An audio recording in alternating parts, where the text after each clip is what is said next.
여러분 안녕하세요. 2020 Good 세계 morning, good afternoon, and good evening. The 2020 World Forum for Intangible Cultural Heritage welcomes all of you to its second day session. I'm the MC for this forum, Mok So-yoon from Jeonju MBC. It's a pleasure to meet you all. This forum is broadcast live on UNESCO ICHCAP, Jeonju MBC, and CHA's YouTube channel, as well as Naver TV and the official forum homepage. I ask for your active participation. The World Forum for Intangible Cultural Heritage was held in 2017 under the theme of ICR and cities, and in 2018 for ICR and peace, and in 2019 for ICR and civic life. And this year's forum is currently being held under the theme of human nature and intangible cultural heritage. Yesterday, under the theme of redefining the relationship between humanity and nature, the first session was held, starting with the Assistant Director General for Culture of UNESCO, Dr. Ernesto Ottoni's keynote presentation. The session was followed by each subject matter expert's presentations on new perspectives for humans, nature, and ending with active discussions. Second day's theme is humanity's response to the crisis and ICR. Dr. Chae Chun, former chair of the UN Convention on Biodiversity and current honorary ambassador for UNFC CCC, and chair professor of ecoscience at Ewha Women's University, will deliver a special lecture today. And this session will invite experts from Canada, India, Japan, and Kenya for their presentations. Also, those of you watching this forum from YouTube or the official forum homepage, you can leave any questions or comments in the comment section so that they can be taken up for discussion later on. This forum is aimed at ensuring every participant here today to understand humanity in the context of nature and rediscover the genuine value of ICR with its long-standing history. With that, we will begin our sessions for day 2 in earnest. Dr. Chae Chun, former chair of the UN Convention on Biodiversity and chair professor of ecoscience at Ewha Women's University, will speak about the future of humanity, ecological churn, and the role of intangible cultural heritage for a special lecture. 네, 반갑습니다. It is a pleasure to meet you all.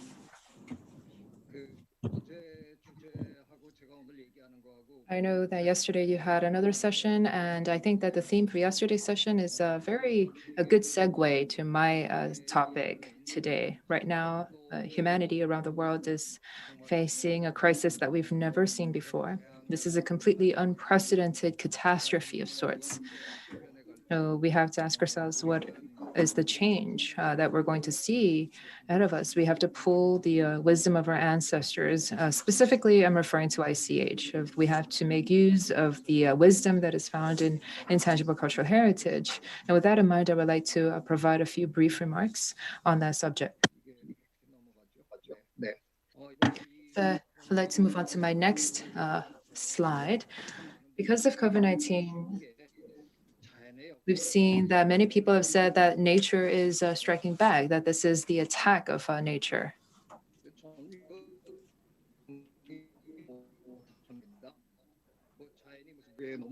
However, I don't agree with that, because I don't think that nature is angry at us and wants to take revenge out on Homo sapiens. It's not that nature is attacking us because it wants to. This is really something that we've already made our bed. It's our own doing. pretty much that this is really something that we brought on ourselves. When I look at COVID-19, I don't know how this is going to be interpreted or translated, but I feel that I am really in utter shock.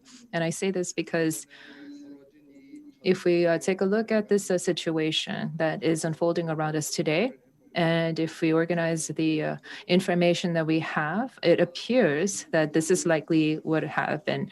Somebody living in Hubei province in China was maybe taking out some of these scales on a pangolin, and in that process probably gotten sick. And the same person came to this wet market in Wuhan and met different people, shook their hands, maybe coughed on some people. Some of those people came to Korea, some went to Italy, some went to the US, and some people decided to go to Brazil, the opposite side of the world. And now we are seeing that there are about 1 million people, close to 1 million people who have died because of COVID-19. I don't think that there's been an utter catastrophe of this scale, such human loss of this scale in our recent memory. And this is also having a huge impact on our economy as well. I don't think that many Koreans are familiar with this animal, the pangolin. But in the process of getting out some of the scales of the pangolin, that somebody was infected with a zoonotic disease. How can this even happen? There is a lot of illegal sale of animals around the world, and I am very concerned. And in fact, the pangolin is one of the most illegally traded animal in the world, because unfortunately, many Chinese people in particular have for a very long time believed that the scales of the pangolin have medicinal properties, that they can heal you and make you stronger. And so they use these scales and grind them into medicinal powder. And so if I say this, I think that many people might find it shocking, but the chemical properties that you find in the scales of the pangolin are the same kinds of properties that you find in our fingernails or in our toenails. In fact, they are almost a complete match. So I feel that maybe we should grind down our fingernails and toenails and give them to the people who want the scales of the pangolin, so they would, for the first time, leave the poor animals alone. Within this century, I think that the different viruses and outbreaks include SARS, MERS, and now COVID-19, the coronavirus. These three viruses all came from bats, is what people believe. In the case of SARS, the bats moved to civets and moved to us. And in the case of MERS, some people believe that the medium was camel, and now the coronavirus is said to have gone through the pangolin and then transmitted to human beings. That is the belief. Climate change and the depletion of biological resources and this current pandemic, they do have an interconnection.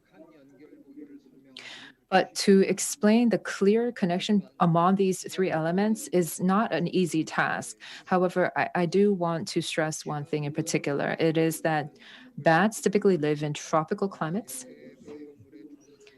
Now, these are tropical mammals, in fact. And if we take out the mammals of temperate climates and the hot climates, they are pretty much the same, but in the hotter climates, in the tropical climates, there are so many bats living there. In fact, there are almost very few bats living in temperate zones. But because climate change is leading to an increase in our temperature, many of the zones around the world, many regions around the world are moving closer to a tropical climate. And so bats are seeing that they can migrate to other areas because the other areas are increasing in global temperature. So you would see this widespread migration of bats because of rising global temperatures. And also Korea is being said to be moving into a tropical climate as well.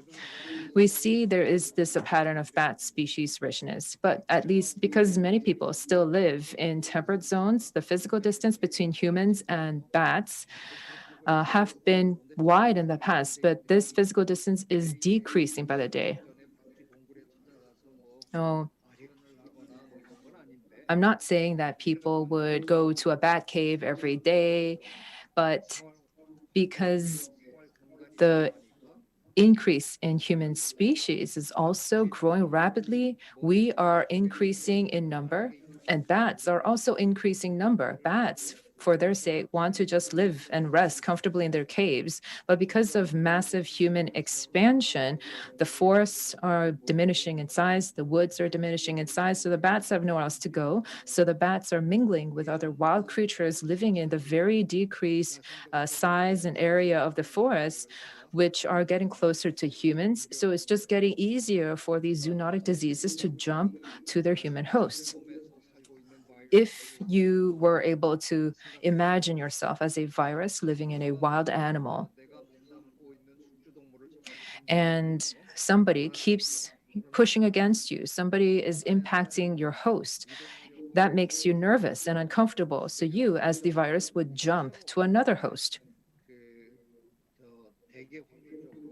And when that happens, typically, probability wise, the virus would jump to another host, and that other host would be human beings, because we are increasing in number and we're spreading out and we keep coming into contact with these wild animals. And we keep messing with these wild animals, and it's going beyond that. We're doing that in a very organizational way. It's a very structured kind of way that we deal with wild animals. So the viruses that live, the bacteria that live in the wild animals want to move to a different host. And when they do so, it's just probability speaking, they would move to us, to humans. About 250,000 years ago, Homo sapiens came about. And for the first 240,000 years, about 95% of our existence, Homo sapiens, we were very minimal. We had very negligible impacts on the world. But over the last 10,000 years, we engaged in an agricultural revolution, then later led to an industrial revolution. And just all of a sudden, our size, our sheer size grew in number. So if we can go back to about 10,000 years ago, back then, the Homo sapiens, the sheer volume of Homo sapiens and the sheer volume of all of our livestock, even if we combine all of that together, the complete biomass of wild animals would be far greater than that. So we would only take up maybe 1% of the entire biomass of all of the species in the world. However, right now, if we would do the same kind of measurement, if we look at the whole biomass, the weight of the whole biomass of the world, then the livestock, the cows, the pigs, the cattle that we grow would take up 96 to 98% of the total biomass in the world. So we have seen this complete reversal of the species and the population of the species, because we were only 1% or less than 1%.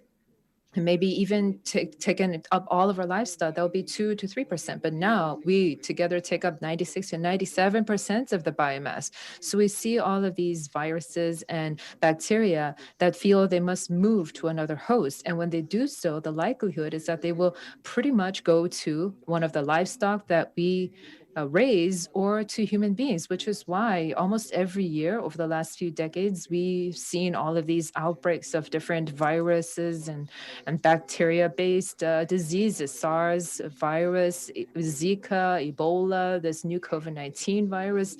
All of these different viruses are impacting us, and the cycles are getting shorter. If we do not put a stop to human expansion, then the cycles will continue to shrink. And that is the forecast that we can have. It's such a terrible tragedy even now, but imagine that this is going to increase in intensity and in frequency. And that is just something we would rather not imagine.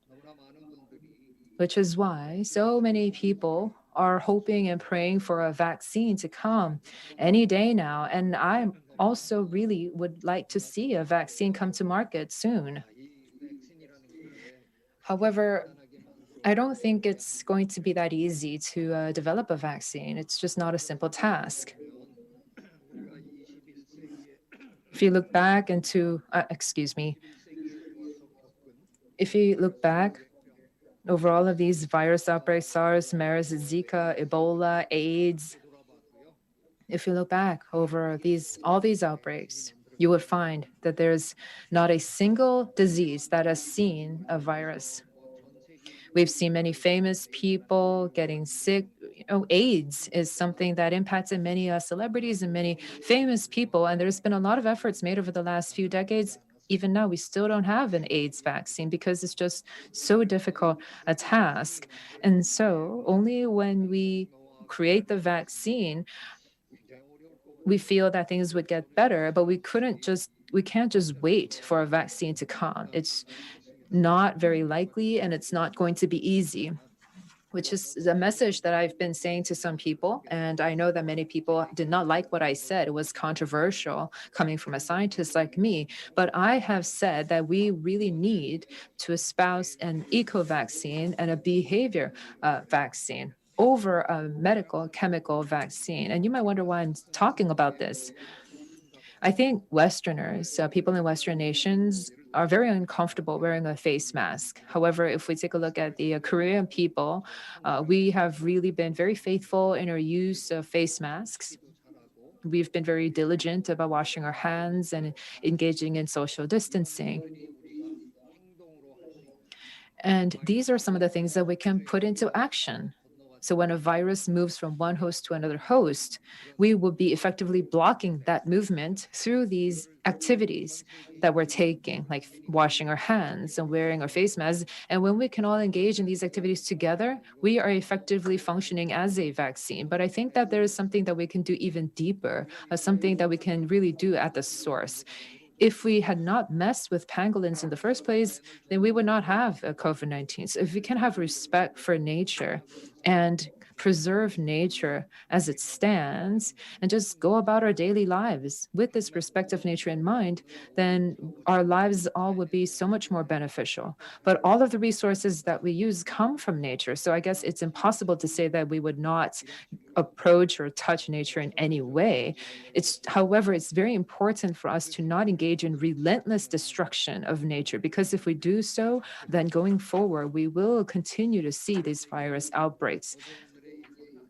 And this is not new. This news is not something that comes as a surprise. We have to protect nature. We have to protect ecology. We have to protect our forests. This is the same message that we heard all the time, but there are only a very few people who are saying this message. Most of the majority of people ignore that message until we are faced with this calamity. I talk about eco protection, ecological protection and conservation, and eco vaccine. They're all the same. This is all the same thing. It's the same message. I'm just giving it a new expression, eco vaccine, because an eco vaccine or any vaccine is only effective when the entirety of the population takes the vaccine and gets the vaccine shot. So when we see Jane Goodall or David Attenborough or me, just these few scientists out there telling everyone to pay attention, we shouldn't do that. Now, 7.8 billion people, the entire human population, have to engage in nature protection and environment protection, and that can function as a vaccine. So that is what I mean by this expression of an eco vaccine. What I am very grateful of is that Pope Francis, in November of last year, spoke of ecological sin, and he said that this idea of an ecological sin should be considered one of the original sins. And the Catholic community said, why are we adding a new original sin to the list? But Pope Francis said that everything in the world has been created by God. That's according to the Catholic doctrine. So all of the different creatures living on this earth, we should live together in harmony. We shouldn't attack or make use of other species because they're weaker than us. That is a terrible crime. That is a terrible sin, and God would not want us to do that. So he insisted that we include ecological sin as one of the original sins within the Catholic doctrine. And just 2 months after he said that, literally 2 months later, COVID-19 outbreak came to pass. If we had only listened to Pope Francis, then maybe we wouldn't be living like this right now. I know this is really terrible because this virus, it's invisible to the human eye. We have no idea when it's going to come into our body and attack us and even kill us. And we are living with this fear every day. But when I say this, I think that this might come as more of a confusion and chaos to you. But I can tell you that the virus cannot drive us to extinction. The virus will stop on its own once it has killed enough people. That is the truth. When we think of the Black Plague, the pest only killed about one third of the European population. The two-thirds, the remaining population, because there were so few people in Europe, there was natural social distancing, so the virus couldn't jump to another host. So the virus cannot drive us to extinction. However, the climate crisis can. The climate crisis is different. The climate crisis will find each and every one of us and kill every last human being on Earth. This is something that could drive us to extinction. So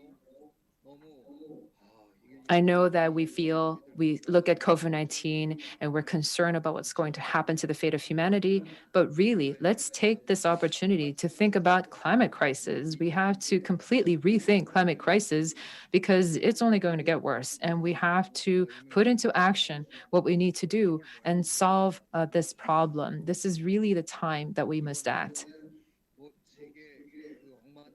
I know that we've heard about many of these millionaires and billionaires around the world. When the virus outbreak came to pass, they hopped on their yachts and just shipped out to the far sea, believing that they would be safe out in the oceans. They thought that maybe the outbreak will end about 10 days, 12 days, but you know, it didn't stop after 10 days. So what these billionaires are not used to fishing and, scaling the fish and cleaning the fish on their own. So after a few days out at sea, they need to bring in their cooks. They need to bring in their chefs and their maids. You cannot hide in the face of a virus. There's just no way. All of the people across all of the different strata of society have learned a lesson. If you are rich and you're living in a capitalist society, you've had a very long time where you thought that you'd be fine if you just survived on your own. But through this crisis, we all came upon this realization that you cannot be the only one to survive. We've looked at the vulnerable members of our society. Everyone has to be happy. Everyone has to be safe and free from the virus for us all to be safe. That is the only way for a society to be safe overall. Singapore has been very excellent in terms of disease control, just like Korea. But because of the vulnerable working conditions that migrant workers are exposed to, there was a resurgence of COVID-19. Oh, this is a sort of a new awakening to everyone in society. I know that we're all familiar with this African proverb. If you want to go fast, go alone. But if you want to go far, go together. I think that through this current COVID-19 outbreak, I think really a lot of people were able to realize the truth behind this proverb, because there's really no way for you to go far if you go by yourself. You cannot survive on your own. Through this outbreak, the people around the world have often come to terms with the expression solidarity. This is becoming a key word for all of us. We have to hold hands and go together into the future. And many people have finally come upon this realization thanks to COVID-19. I work in biodiversity, and IPCC, international organization, is working in the field of climate change. In 2013, IPBES, an international organization, was founded by some like-minded people. And in this international organization of biodiversity, they established three task forces. And what I found to be very amazing is that they use traditional data, and some of the task forces make use of that. But one of the task forces here looks at traditional knowledge and the different worldwide traditional knowledge and know-how that have been used throughout history for environmental protection. So I thought that was really encouraging.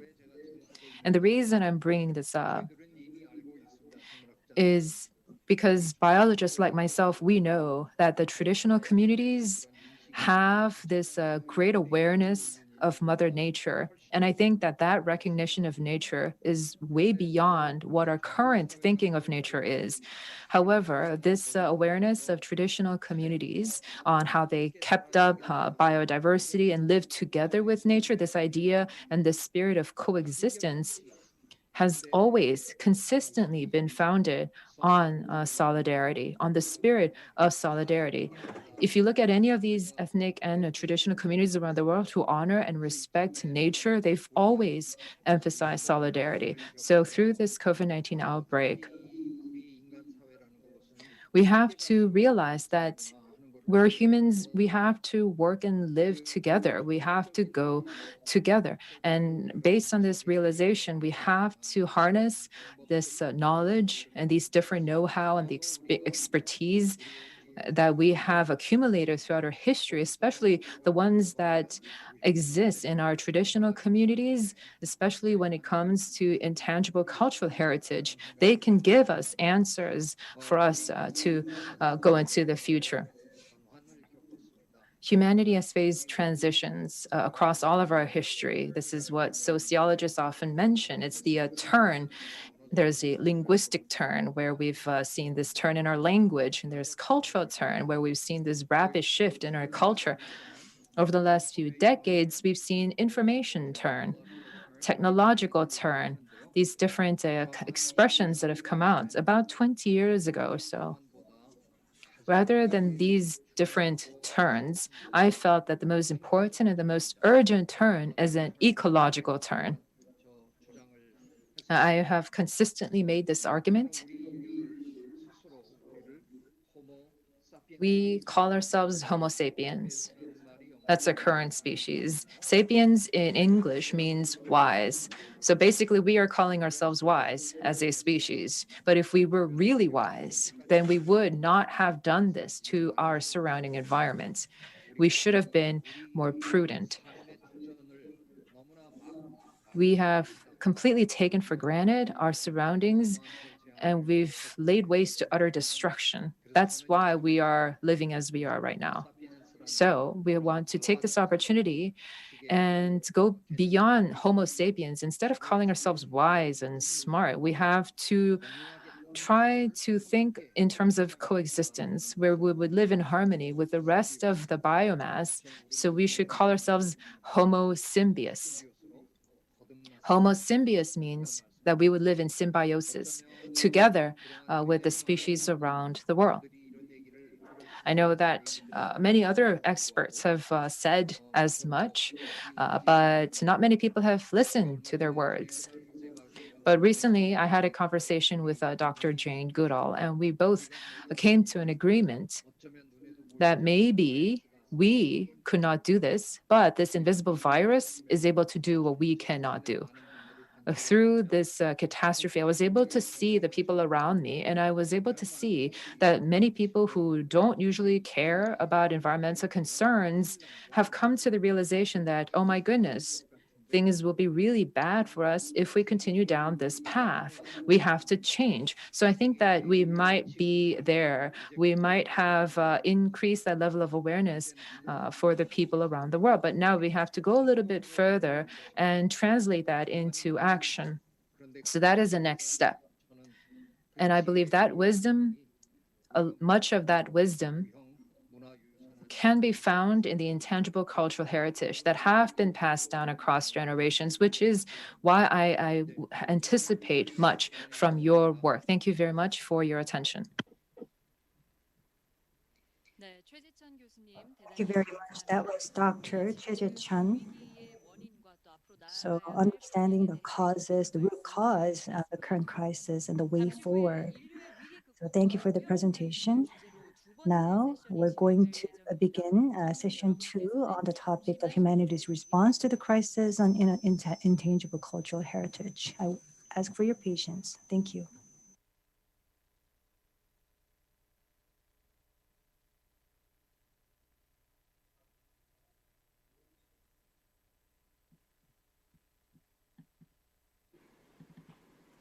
그럼 지금부터 인류의 위기 극복과 무형 Ladies 문화 and gentlemen, we're now going to begin a second session on humanity's response to the crisis and ICH. Now we're going to invite to the stage Professor Han Gun-soo from Kangwon National University. Good morning, good afternoon, good evening. I am Han Gun-soo, professor of Kangwon National University. Now we're having the second day of the World Forum for Intangible Cultural Heritage, hosted by the National Intangible Heritage Center, as organized by the ICHCAP of UNESCO. I'm very honored to be moderating this session, and I would like to welcome all of you to the session. And as was introduced, the second session's theme focuses on humanity's response to the crisis and intangible cultural heritage, especially looking at the pandemic around us. We're trying to understand the coexistence of the ecosystem with the ICH, as well as various practices that we have implemented in responding to the humanity and understanding the indigenous knowledge system and how that is currently being researched and studied in the field of science. We're going to have presentations by four speakers. I'm going to introduce my first speaker, who is Dr. Chidi Oguanam. He will be talking about biodiversity and ICH, use of indigenous local knowledge. Dr. Oguanam is currently working as a professor of law at the University of Ottawa. He's also the director of ABC Canada for sustainability and also health policies and ethics centers. So Dr. Oguanam is given 15 minutes for the presentation. Let's welcome Dr. Oguanam. Thank you very much. It is a great pleasure to be invited to speak at this very important forum, and I'm so grateful to be invited. I thank the keynote speaker for that provocative intervention. And I want to frame my talk around stories and oral tradition in indigenous languages. And the theme of this year's ICH Forum spotlights how ICH is implicated in the context of the current global ecological crisis. I use the word implicated advisedly because it helps me to underscore that while ICH is endangered in the current global environmental crisis, it also holds a lot of prospects to mediate what I call our nature deficit. Now, I prefer a positive and provocative approach by focusing on indigenous linguistic diversity with special interest in stories and oral traditions as ICH of interest. I want to frame ICH and nature interface in deliberate metaphorical terms to enable me accomplish an objective, and that will be my third objective, to open up space for inviting more disciplines or disciplinary interests to participate in the discourse of ICH and nature. And to conclude, I want to suggest that in addition to safeguarding, we need to think about how to valorize and scale insights from indigenous stories as important epistemic tools to assist us with mitigating this great existential crisis of our time. And let's go to the backdrop of where the rain started beating us. It is this idea of Homo sapiens, the arrogance of the human nature that believes that the best environmental strategy is to subdue and to conquer. That approach has driven all of us into the ditch, into the greatest existential crisis of our time. We're talking about climate change and biodiversity crisis. We're talking about unprecedented species extinctions. And of course, as already highlighted in the keynote speech, the current pandemic we have and many more that are predicted to come as a result of the abuse of humans' relationship with other life forces, especially animals. And so what has languages, oral traditions, and expressions got to do with this? These are very unexplored tools for understanding and managing and safeguarding our diversities in species, in biology, and in ecology. And this is very important because every tool must be mobilized because there is a significant crisis that we have never seen in human history that is upon us right now. And when we talk about language, that's why I said I want to be very metaphorical and provocative. Language is always a synonym of the mouth and the tongue, and it is the gateway to the heart and the mind. And so my friends in medicine, in psychology, in religion and philosophy, and so many other disciplines that tend to be absent when we talk about ICH, I seek this platform to invite them. We know that oral health is linked to the heart health or to cardiovascular health. In psychology, we know this is very important. The connection between the mouth, the tongue, and the heart and the mind is so powerful. And the scriptures tell us that out of the abundance of the heart, the mouth speaketh. And wise philosophers tell us that a person's tongue can give you the taste of their heart. And this is metaphor as it sounds, but beyond these metaphors, the language, the tongue, and our linguistic perspective is the window and the gateway, the flashlight that opens our heart, our mind, our soul, our inner being, our inner essence. And when you put all of this together for a people that speak a language, you have a sense of their worldview. And so, how does this relate to indigenous peoples? I want to suggest from all that we have known that stories are at the heart of indigenous linguistic orientation. So indigenous peoples constitute perhaps the greatest human demographic showcase of the world's cultural and linguistic diversity, unlike any other civilization. And stories are at the heart of this linguistic diversity. And let me give you a sample. This is not global. This is just North America with emphasis on Canada. There are 600 indigenous peoples in North America speaking 60 languages. Think about the colonial binaries of English, French, sometimes Spanish. Very few languages, but there are 600 languages, 600 indigenous peoples. In Canada alone, we have 634 First Nation communities, and they constitute 5% of Canadian population. That is an incredible diversity. And because I said that stories are the heart of indigenous linguistic diversity, and these stories are beyond fiction and entertainment. Of course, there are fictionary aspects and entertainment components, but they are the canvas through which we see the mass of relationship, the network of relationships in the worldviews of indigenous peoples. Those stories tell us about weather, about seasons, about snow, about winter, about summer.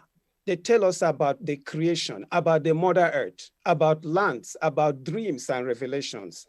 And those stories are the center of art and crafts and our relationship with other life forces, including animals. For instance, moose, caribou, eagle, the crow, raven, reindeer, and bear, and so many. These stories encapsulate the spiritual forces and ancestral relationships. They speak to the legal traditions that are not captured in the colonial framework. They talk about vegetations and agriculture, about insects and medicines. They talk about astrology and science. And I want us to look at the current global environmental crisis.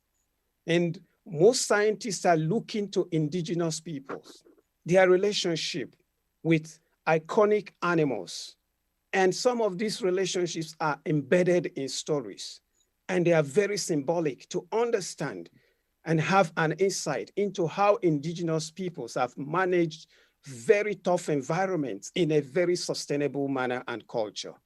And we can begin to talk about some iconic symbolisms and animals that define this terrain in North America with indigenous peoples.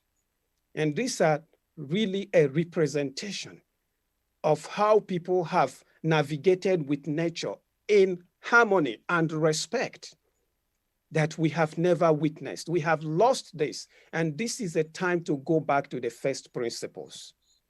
And I begin to show you all this just to demonstrate that within all of these are embedded stories with significant epistemic pathway about how to deal with nature. And this is in sharp contrast with the philosophy of subdue and conquer.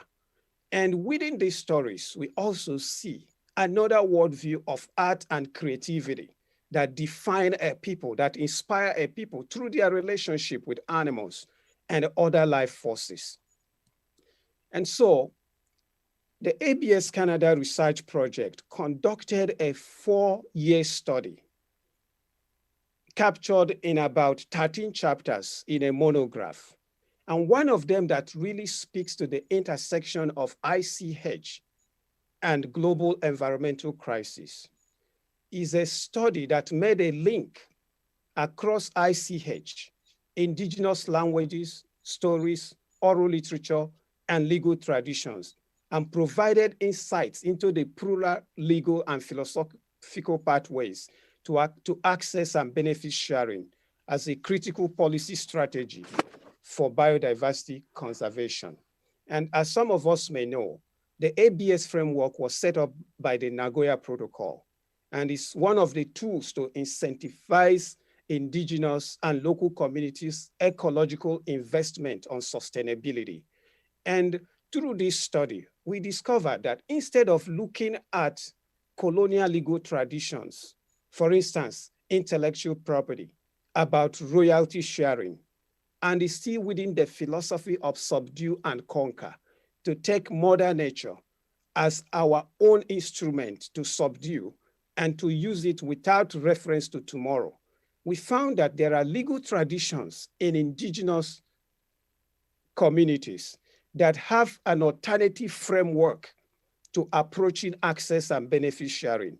And we found those in stories.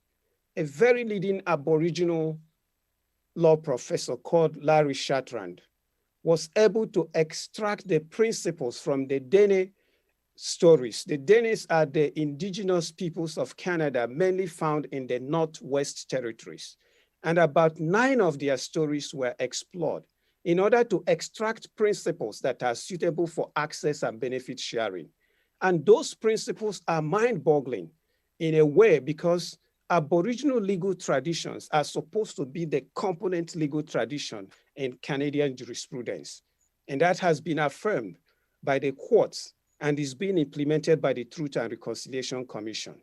So the principle of equity, just like the keynote speaker was saying, the principle of reciprocity, of codependence, and egalitarianism, those are the principles that were deciphered through these stories, which are the real lived experience of Aboriginal peoples in the way they engage with nature.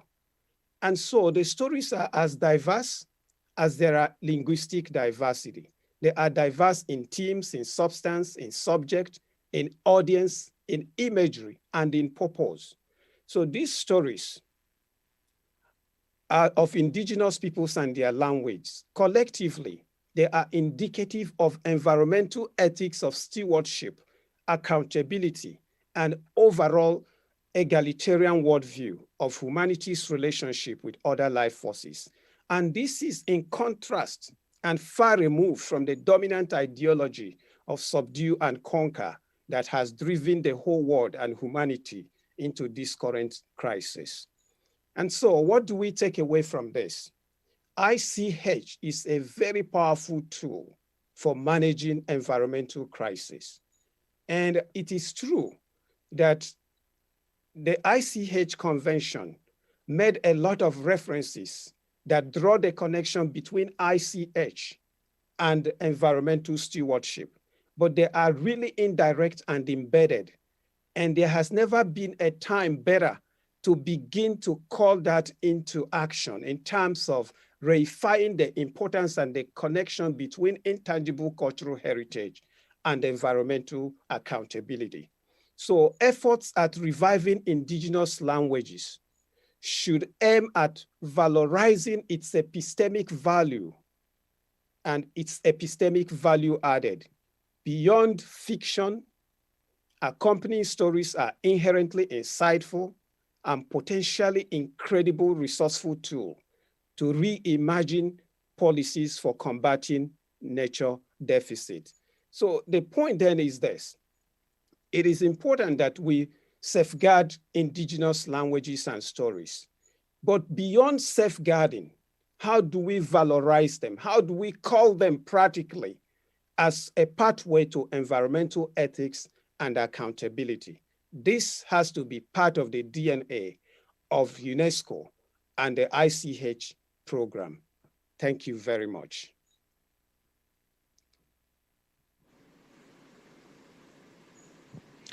네, 감사합니다. Thank you very much. We've just heard from Professor Oguana,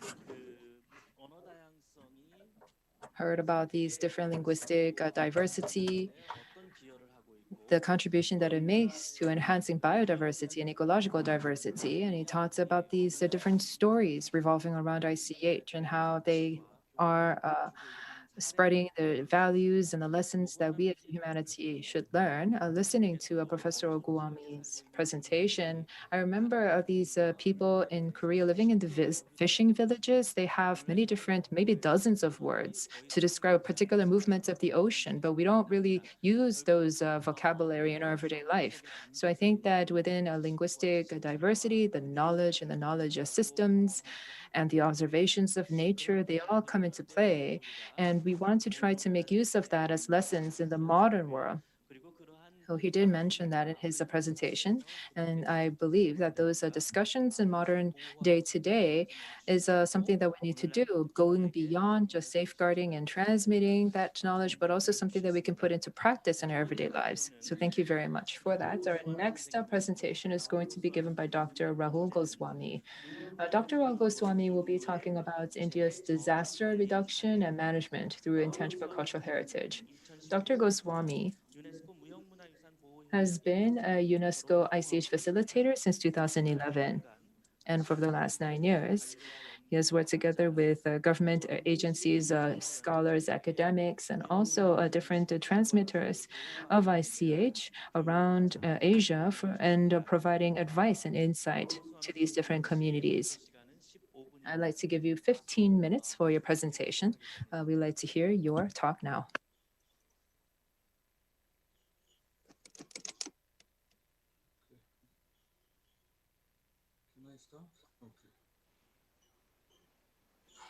Namaste to all. Namaste to all.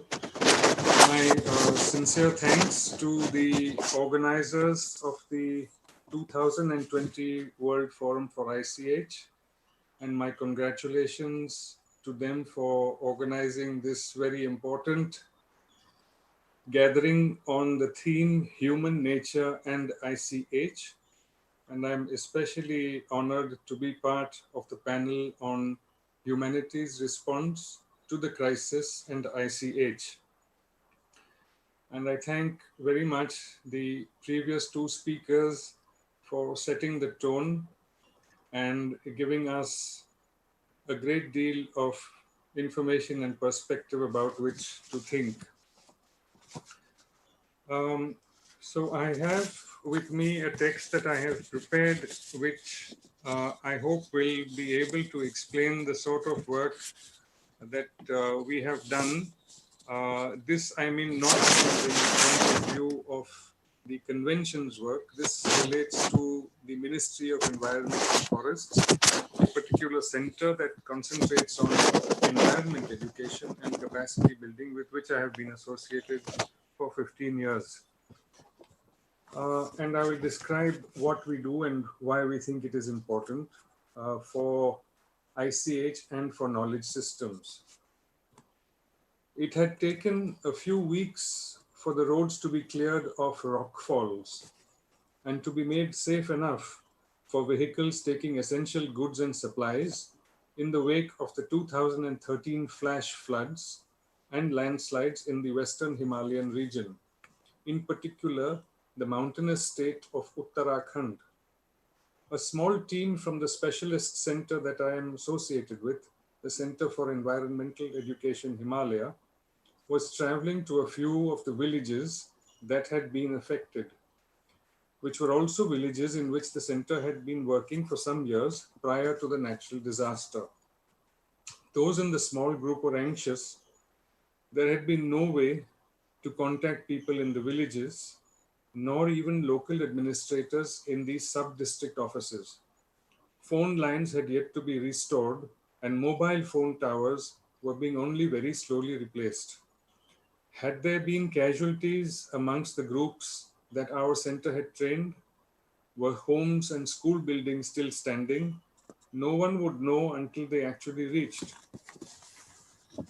Our center's early work in rehabilitation in the districts of the Indian Himalayan region began in October 2005, when an earthquake struck the northern state of Jammu and Kashmir. It was based for method and approach on its programs that followed the earlier Gujarat earthquake of 2001, and which had also followed the Indian Ocean tsunami of 2004. Our center had considered what was meant by and what was needed from relief and rehabilitation. Relief followed disaster immediately in the forms that we all recognize as being the provision of the essentials for survival: medicinal supplies, food staples, drinking water, temporary shelters, clothes, stoves and fuel, generator sets and fuel, radio sets where communication towers had been knocked down. Rehabilitation was quite another matter. Children needed psychosocial care. Their education should continue, but they are also needed in all community programs. They are indeed a tonic to the elderly, the handicapped and the infirm, and are especially sought by farmers and craftspeople as living proof that there is a generation to pass on their skills and knowledge to. Homes and community structures need repair, and where repair is difficult, until a more amenable time of the year, shelters must be put up and equipped. Most of all, the social and economic rhythms must be set into motion again. Under normal circumstances, this is as natural as breathing the clear mountain air. The Indian Himalayan region is endowed with rich biodiversity. Its vital goods are indigenous cereal varieties, water from springs and lakes, and of course the snow melt and the glaciers, timber and medicinal herbs from forests, fruit from orchards, herds of goat and sheep. These are all the vital goods which sustain hill and mountain communities and also those in the immediate adjacent plains. There is a constant flow of goods within mountain communities and also those between the communities at higher and lower levels. Also, there is a constant flow between those in the hills and the nearby populations in the adjacent plains or foothills. Fodder for ruminants, that is straw and grass for cattle, sheep and goats, is one example. It is a commodity which can be in demand in the hills when there is a natural disaster that has taken away entire hillsides or which has altered the pathways to previously accessible pastures. Medicinal herbs and plants from the upper slopes are always in demand in the plains, in which they may not grow as abundantly nor possess the healing vigor that the cleaner air imparts. But life in the hills and the high ranges is never uniform from one season in any year to the same season the following year. In August 2010 came the devastating cloudburst in the Ladakh region of Jammu and Kashmir state. In September 2011, an earthquake struck the eastern Himalayan region in the state of Sikkim. And a year after the floods and landslides of 2013 in the state of Uttarakhand, in September 2014, floods in Jammu and Kashmir swept through communities and settlements. During every single one of those years, floods also built up and swept through the middle and lower Gangetic regions of India, in the state of Bihar and in the eastern half of the state of Uttar Pradesh, and in the northeastern state of Assam and Arunachal Pradesh. This is a record of the incidents that appear with such ferocity and cause such widespread damage and loss of life that they are treated as regional disasters.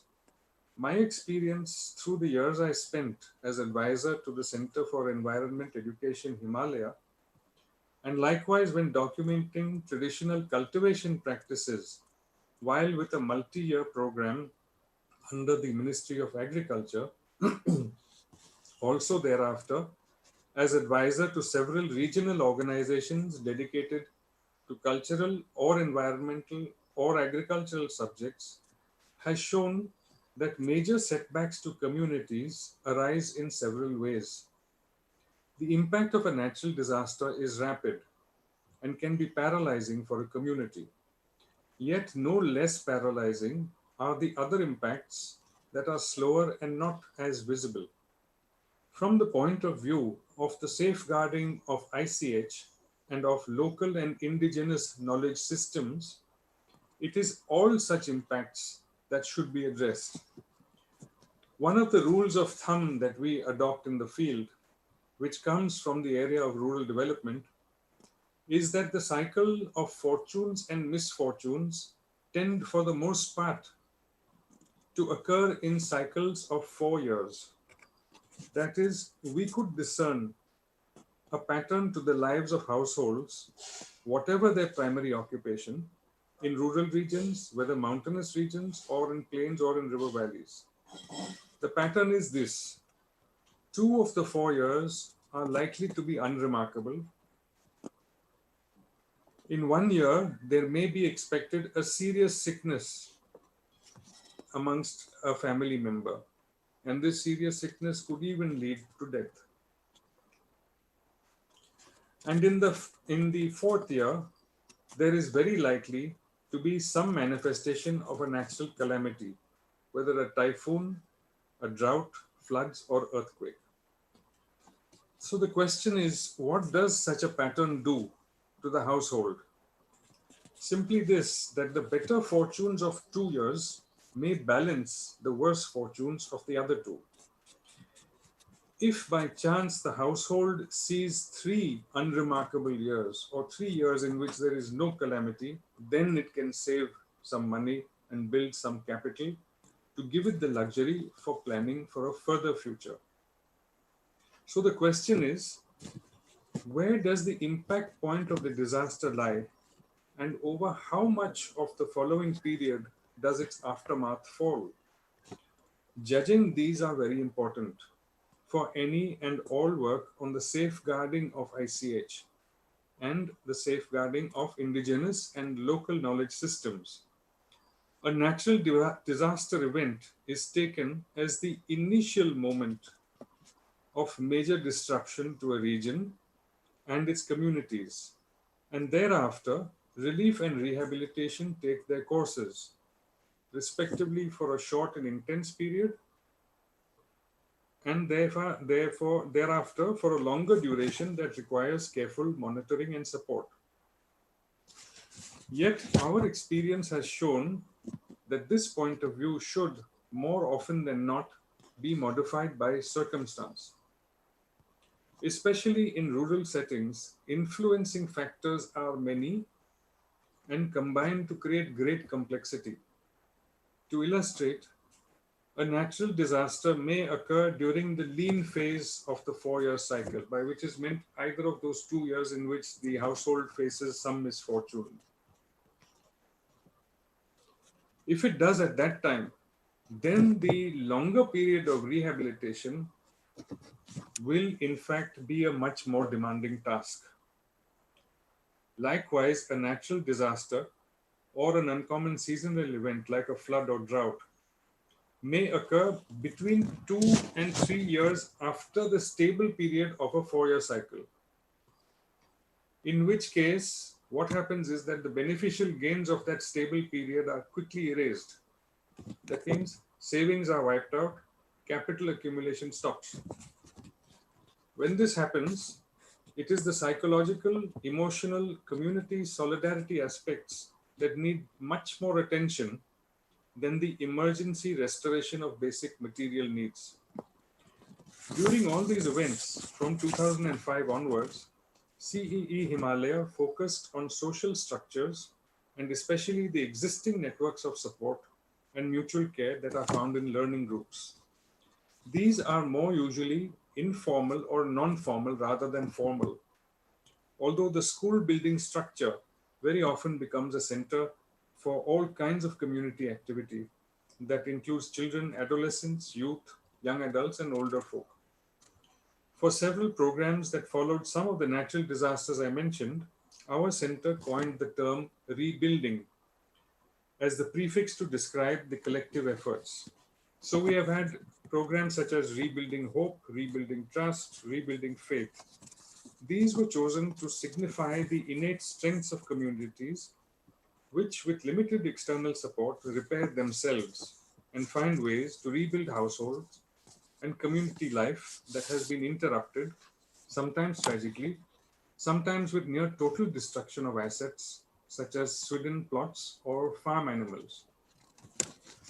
Our experience with the different communities of the Indian Himalayan region and in the varied ecological habitats has given us very valuable insights concerning knowledge, culture, environment, development alternatives, the organization of rural and mountain societies, the role of the state and administration, and the importance of informal channels of learning. We have taken guidance and inspiration from intergovernmental and international conventions, such as, of course, UNESCO's cultural conventions, and from treaties and conventions on climate, biodiversity, biospheres, wetlands, wildlife, plant and animal genetic resources, the rights of smallholder cultivators, and communities dependent on forests. These we relate to our national programs, in particular India's National Action Plan on Climate Change and what is associated, the National Mission for Sustaining the Himalayan Ecosystem. While all these have their value, what they are no substitute for is the learning that comes through experience. We have found that the conditions that set in after a natural calamity take on a familiar pattern. Yet this pattern is also seen in situations where no natural disaster has occurred, but where man-made disturbance has occurred. What are these disturbances? They are conflict or the effects of armed militancy, the impacts of large infrastructure projects that cause displacement of entire settlements and communities, changes in economic regulations that have immediate effects on the production of handicrafts, handweaves, and household artisanal goods, changes in land use and land use planning that lead to more rapid urbanization. These can and do bring conditions whose patterns may be indistinguishable from those that arise following a natural disaster. The difference is that when they do, they are not considered as having arisen from a single point, single event occurrence, and therefore are minus the typical relief and rehabilitation response that we are familiar with. It is towards these and other kinds of disturbances that most of the center's efforts have been directed. An unstated objective of our work has been to curb migration away from the villages and rural districts to urban settlements. For we know well that repeated waves of migration, whether their cause is a natural disaster or the post-disaster patterns that set in as a result of other causes, these repeated waves of migration drain a community of both its youth and its knowledge-bearing people, remove from a community the generation that ordinarily would receive knowledge and cultural practices, remove from the habitat of the community the manpower and the organization that maintains its ecological balance, takes away from the community the will and motivation to apply traditional knowledge and cultural practice that can continue to survive. Any one of these deficits we have found, any one, has an effect that goes well beyond the time span that separates one knowledge generation from another. Two or more of these effects at the same time have a multiplicative effect. We see through our experience in the Indian Himalayan region and elsewhere that social ecological systems are both ancient and amenable to change. They are not, as the word tradition seems to imply, static. Their principles and values are constant and should be, for those principles and values are found in cultural practices, customs, and in the meanings given to rituals and festivities. There is a constant process of experimentation and acceptance or rejection based on in situ evidence, and this is what makes cultivation of indigenous varieties of food staples so important, and selection of materials, natural materials, so important for crafts products or for hand weaves. There are many kinds that we have witnessed and where possible aided in the Indian Himalayan region. Knowledge, values, know-how, indigenous science, oral and medicinal glossaries, local climatological terms, botanical learning, animal husbandry law, methods of community organization and regulation all form part of the community's equipment with which to survive the after effects of a disaster, whether it is a point occurrence or whether other kinds of disaster. When they are successfully practiced, transmitted, received, and recreated, then we become more confident that for one more generation, perhaps, the hills and the Himalayas will be well looked after. Thank you very much indeed. Namaskar.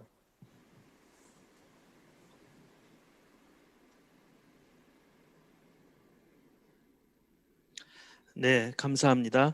라훌 고스와미 선생님은 Thank you 인도의 very much. That was Professor Rahul Goswami, who talked about all these different experiences overcoming natural disasters in the Himalayan region in India and how CEE has tried to make use of the traditional knowledge systems of the indigenous communities to try to understand when natural disasters would come. And after these natural disasters struck, they would work together to try to aid in the recovery and the rehabilitation. So the third presentation will be delivered by Dr. Kumikato from Japan. She'll talk about sea ethics as ICH in response to climate crisis. Dr. Kato is currently a professor of tourism at Wakayama University, and Musa Shino University is a place where she's also providing service too. And WTO, Japan, as well as Osaka and other type of organizations are some of the institutions that she provides advice to. She'll be talking about a very interesting topic called sea ethics. Please welcome this speaker with a round of applause. Thank you for the very kind introduction, and good afternoon, everybody. Can you hear me okay? My name is Kumikato from Wakayama University, and also I work for Musashino University in Japan. And today in this very brief talk, I'm going to talk about the sea ethics as intangible cultural heritage using two of my previous studies in Japan. I should say ongoing studies in Japan, and both relates to traditional fisheries, and it so happened that both relates to women.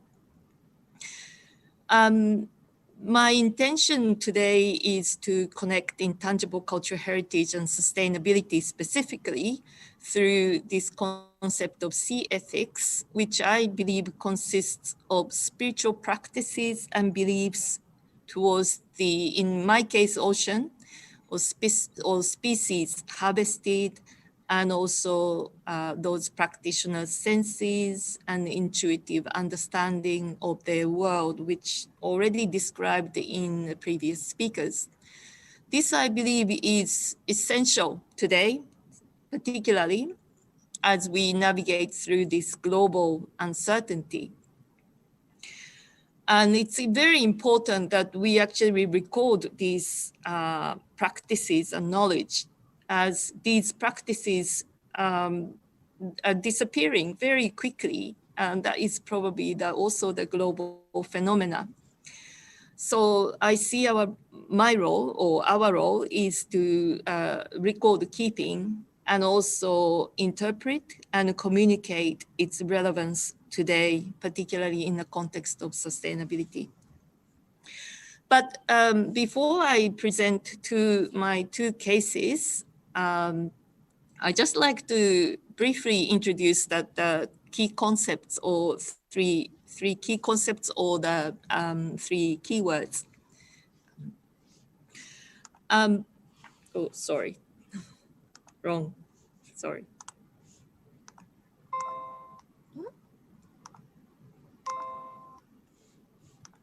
Sorry, I'm trying to move my, sorry about that. So the first one is the word folklore. I'm sorry that I did something wrong. I'm very sorry.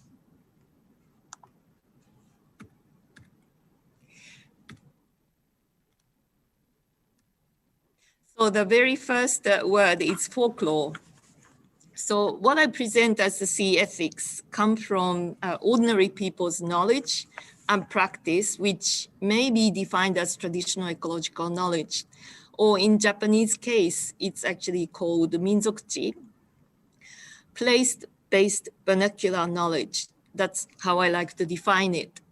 And they are part of ordinary everyday life told through stories, anecdotes, feelings, rituals, and ceremonies and other creative expressions. In my very favorite scholar, Japanese folklore scholar Yanagita Kunio once defined this. It says, it is not about the deeds of powerful and wealthy, but about what Yanagita refers to as jomin, the common people or ordinary people and their history. Since the jomin, ordinary people, has left behind a few written records, Yanagita set out to unearth, record, and interpret their unwritten history. So this is the essence of ICH first concept. Second concept is eco-humanities. Second keywords. And what is, this is actually a conceptual foundation as well as research approach which specifically challenges knowledge hierarchy. And ecological humanities or eco-humanities is defined by scholars, like founding scholars, like people like Deborah Bird Rhodes, as new interdisciplinary that has emerged specifically to address the fact that current ecological problems, including extinctions, climate change, toxic death zone, water degradation, and many others, are anthropogenic events originating from the nature-culture divide, reflected also in the academic division between arts and sciences. Eco-humanities is actually represented by a group of creative scholars called Kangaroon. This dragonfly symbolizes their this network.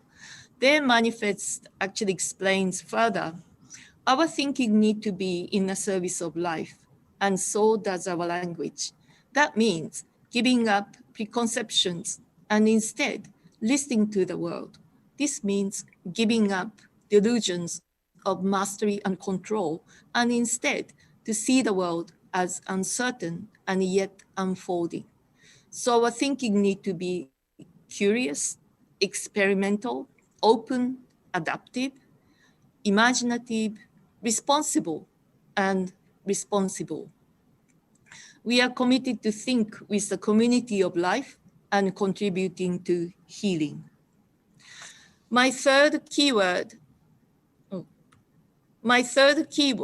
is reciprocity, which I heard very happy to hear the previous speaker use this word. Reciprocity is an ethical understanding of the world which reflects our connection with the world or lack of it. And that can be defined, and it has following three qualities, I'm sorry. First, reciprocity contains dialogical quality or communicative capacity. A sense of reciprocity, may be expressed as form of offering, often through rituals and festivals, and what may be returned by humans may be spiritual, such as care, gratitude, offerings, and prayers. The second quality of the reciprocity is sensory and experimental, which is a capacity to sense what is interwoven in the land or seas, which is not that is not simply biodiversity, habitats, and ecosystem, but also the languages, as also explained by the previous speaker, senses, emotions, and timeless connection to one another. The third quality contained is a place-specific quality, which represent connectivity. Achieving connectivity is to be a member of what Leopold once called a land community, and to maintain an authenticity of a place, an integrity sustained over time. In specific Japanese context, reciprocity, may be expressed in a Buddhist concept of kuyo. Literally means offering and nurturing in honoring Buddha, deities, and spirits of all beings. Offering can be in the form of things such as flowers, food, incense, and candles, and prayers dedicated to the spirit of all being, humans and non-humans, sometimes even flora and fauna. A flora example is, for example, Somoku-kyo, or the monument for plants and trees. And on those monuments, words such as peaceful rest for all beings, mountains, rivers, plants, and trees are inscribed. Kuyo as a ritual is also seen in daily life in Japan and may be carried out in a number of objects or utensils or even tools. These three ideas, folklore, focused on people's individual invisible history, eco-humanities approach, capturing critical and creative aspects of sustainability and challenging knowledge hierarchy, and reciprocity as ethical essence. There, I believe, is the ICH for sustainability that express responsibility for the world, resistance for unethical elements, and a power for regeneration. I hope to describe the following I hope to describe this in the following two cases. One is called Prayer for the Whales, and the next is called Waiting for the Tide. In my research, I like to put sort of creative and evocative titles for my research. So first one is called Prayer for the Whales. So this study was conducted in Western Japan, called Yamaguchi Prefecture. And it's a place called Omijima or Kayoi district. This is a former whaling town that whaling took place from since even 17th century to very early 1900. As a former traditional whaling town, this Kayoi village has a number of cultural properties related to the practice of whaling. One stands out, two things I'd just like to mention. One is actually funeral books for whales. It is a Buddhist practice to give kaimyo or Buddha name for those deceased and give prayers for their anniversaries. So in this village, the temples carry this funeral book that's specifically dedicated to the spirit of whales that was caught in this region. This is some of the writings, and they use language.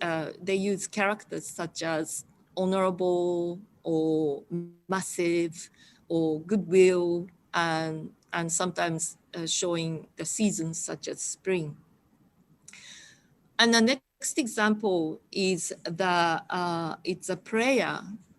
It's actually, this is an old study, so unfortunately those two people are no longer with us. But this is a prayer that given for dedicated to that spirit of whales. And these nuns actually, they give prayers for the whales every day, even they are doing 3 times a day. Oh, sorry. That was just the sound I wasn't going to play. And the second example is called Waiting for the Tide. This is about women divers called ama in Japanese. And I actually carried out this study in Jeju Island as well. So it's a henyo in Korean language. And this is from these specific studies come actually all around Japan, but this particular story comes from just the south of Nagoya. It's the central east coast of Japan. This practice actually dates back to even 8th centuries that actually appeared in the story in a very old chronicles in Japan. What really stands out about this practice is that these women, they're women divers. I mean, in some other regions, they are men as well. But they actually have a very quite strict self-regulation about their practice. And even to use glasses, and they now use goggles and wetsuits and fins. But there was quite a lot of debate about the introduction of those equipment because they thought that leads to overharvesting. Particularly also they have quite a lot of stories that what they should not do, particularly how they, so that they always say they're not scared about anything about the ocean, but they are scared about the overharvesting. Also, prayer is an essential part of this women's culture. And praying for being grateful for safety and a good harvest. Also praying, women explain, is also to remind them the sea can be dangerous. And they always pray, of course. Now I'm running out of time, so I'm going to be very quick. So these stories, observation and senses illustrate the nature of place-based knowledge or place-based vernacular knowledge that I like to call, and based on people's particular relationship with the ocean environment. And power of such knowledge lies in their connectivity with the ocean environment, that their way of knowing rely on the senses of connection, connectivity, and reciprocity, which are also expressed through their stories as care, gratitude, fear, respect, and prayer. I see this as the sea ethics and intangible cultural heritage for sustainability. Recognizing those qualities as one social environmental foundation allows a step forward to sustainability in which knowledge equality present a strong narrative to counter discourse that is divisive, exclusive, or hierarchical, which applies to many critical issues that surrounds us today in related to sustainability. And recent popularization of sustainability discourse owes much to the colorful banners of, for example, 17 Sustainable Development Goals. One strength I see in such promotion is the acknowledgement that diversity and inclusiveness is necessary in promoting sustainability. Which I like to also challenge regarding that knowledge hierarchy briefly mentioned in my context of the folklore. We need to build dialogical bridges between different knowledge systems, between ecological sciences and the humanities, between Western and other kind of knowledge system. Respecting the basic principle is what Deborah Bird Rhodes called, land is the law and you are not alone in the world, which is a practice of connectivity and reciprocity. Understanding interdependency through stories, prayers, senses, gratitude, and care may be what sustainability looks like. Our capacity to foster such uniting practices supports weaving together the diverse elements as addressed through Sustainable Development Goals, for example, ensuring that we leave no one behind. In my current work relates to Fukushima, which one is called Walking Home with the Wolves, and the other called Fukushima in Search of New Lights. So I hope I will have other opportunity to present these ideas again. So thank you very much.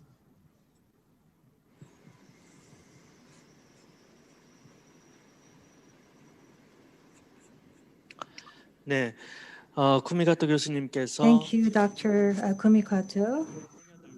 She looked at the women divers in Japan, as well as the fishermen who were catching the whales, that they would be praying for the good harvest, but they wouldn't want to over-harvest the sea organisms. For example, fishing-related rituals and procedures and faith and belief systems were introduced by the speaker. And we will go to the fourth speaker. The last presentation of this session will be given by Sini Kinesh, Bayan Jinma. Dr. Jinma will be talking about building ecosystems and community resilience in Asia and the Pacific region, the role of indigenous knowledge, the case of Timor-Leste. And she's going to be talking about the case of Timor-Leste in particular. Dr. Jinma has worked on environmental protection, ecological protection, and food security, climate change, mitigation, and adaptation. He's worked as an expert in these fields, worked at UNDP, and worked specifically for the Ethiopian region to try to come up with a resilience program for that part of the world. With this case of Timor-Leste, we can learn more about what ICH can do to try to enhance the level of resilience of indigenous communities. We would now like to hear the presentation. We would like to give you 15 minutes.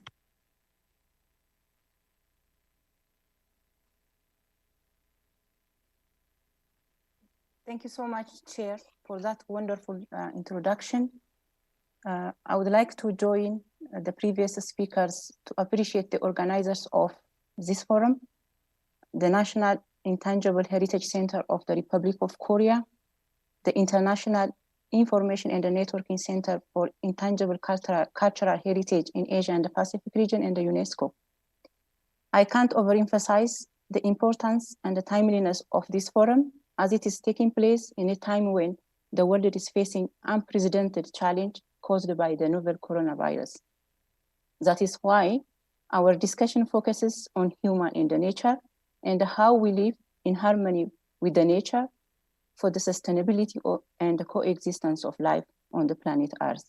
I am very honored to be part of this panel to share lessons learned from Community and Ecosystem Resilient Building Initiative in East Timor. I will give a small introduction about Timor-Leste.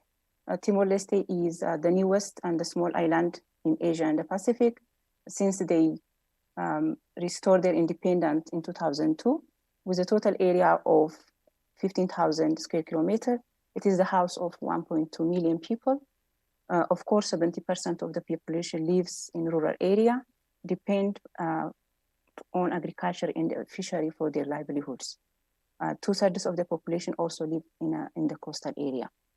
As I mentioned, 2/3 of the population live in coastal area, and the Timor-Leste is the house of rich biodiversity. However, I would like you to give attention to this very alarming map that show high vulnerability of the coastal ecosystem and the community of Timor-Leste. As you see, red color shows high vulnerability. The coastal area and the community of Timor-Leste is vulnerable to sea level rise. Of course, Timor-Leste has the highest sea level rise in the region. Coastal flooding, salt intrusion, landslide, and others. Especially this is aggravated because of high dependency of the population on natural resources that also increases the degradation of the ecosystem, in turn that make the population vulnerable to the impacts of climate change and the natural hazards. So how when we talk about the community resilient, we need to emphasize and see the building blocks of the resilience of a community. A community is resilient when it has the capacity and asset that will enable it to bounce back or recover, as well as to cope and adapt to certain changes, as well as to the disaster and the risks.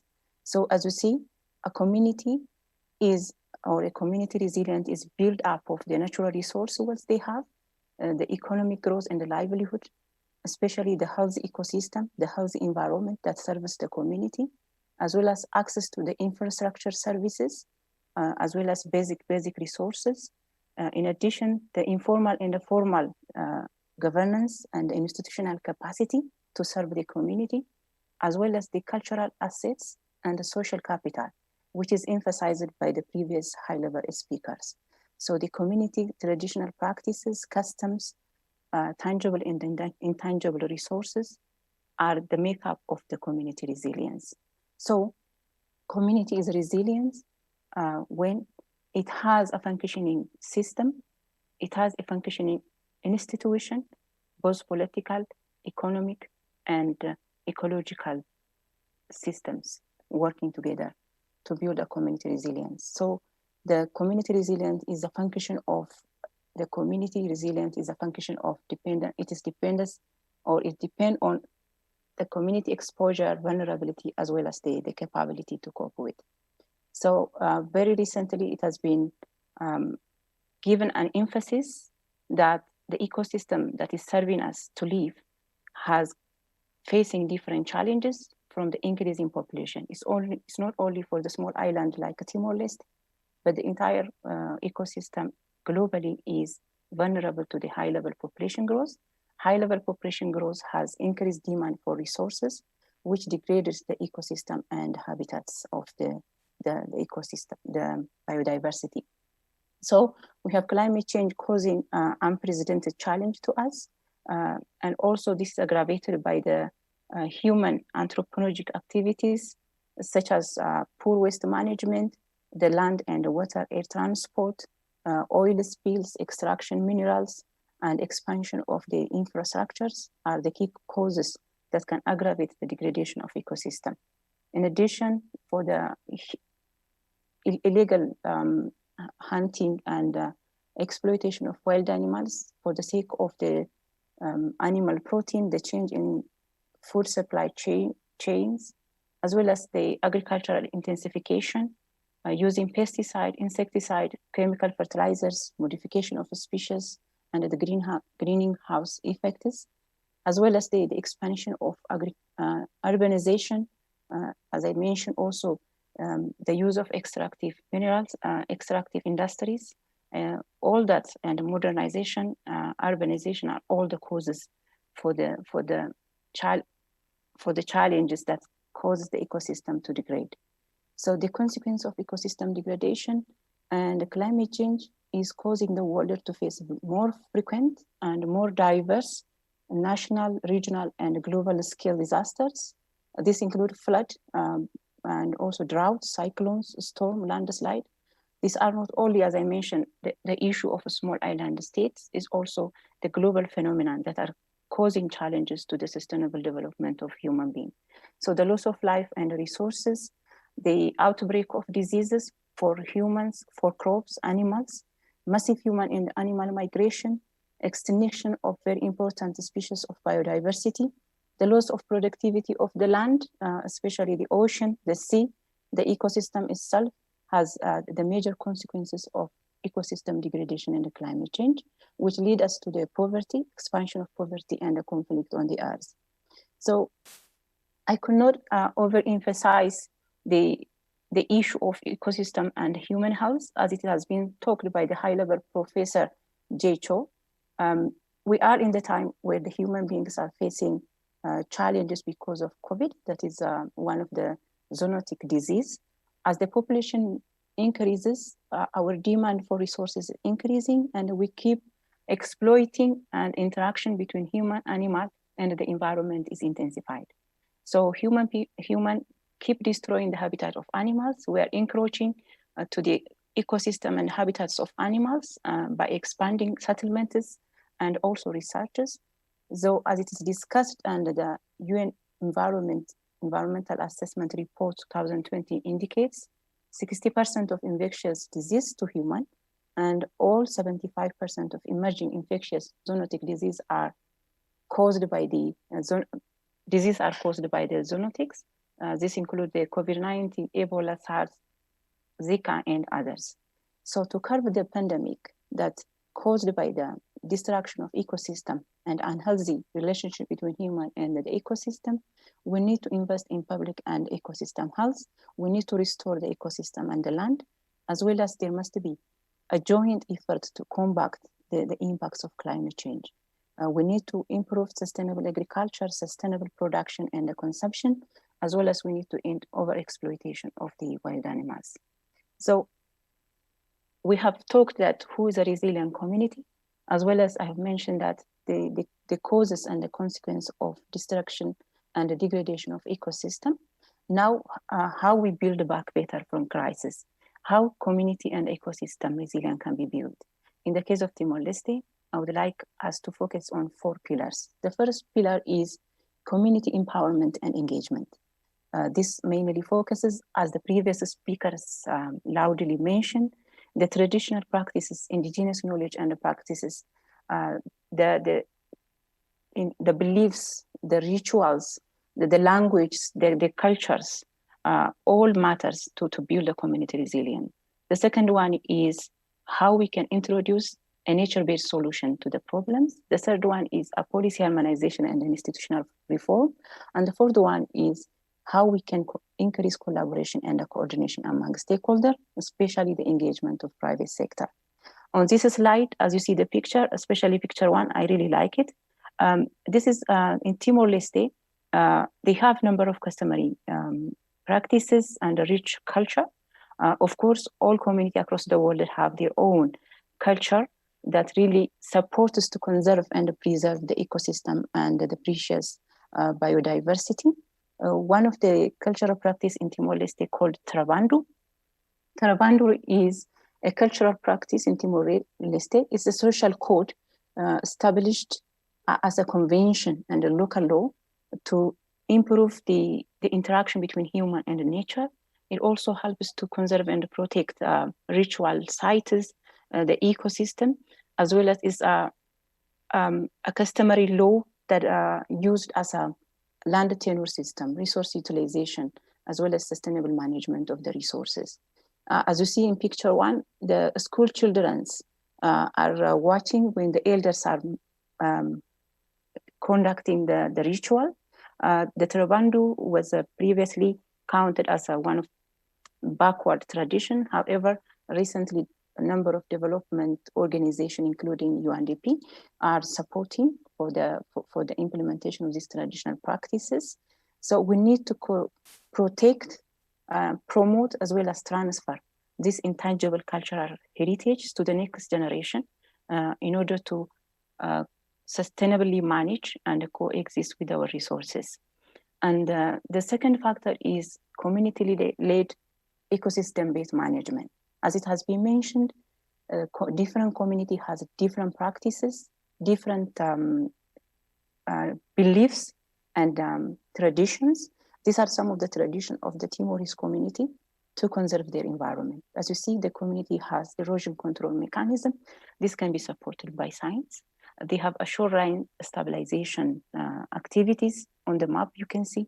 And also they use a nature-based solution such as natural regeneration of resources, area closure, and practicing punishment to the community who approach degraded areas so that it can naturally regenerate.